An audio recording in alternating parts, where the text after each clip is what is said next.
Páni a dámy, teda páni a páni, pri príležitosti Vianoc mám pre vás dve správy. Jedna je dobrá a jedna zlá. Tá dobrá je, že vás na tú zlú nenechám dlho čakať, tak teda tu je. Z dobre informovaných zdrojov sme sa dozvedeli, že už zadarmo nedostaneme ani deravý groš. Budeme si musieť teda všetky peniaze, ktorými chceme disponovať, sami zarobiť. A keďže, ak sa nemýlim, žiaden z nás nemá okrem čítania rozprávok z Biblie a sexuálneho obťažovania chlapcov zo sirotinca žiadne iné zručnosti, sme vlastne v piči.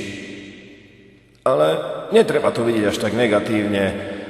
Zásoby zlata vo Vatikáne by nám mali poslúžiť na nejakých pár storočí leňošenia.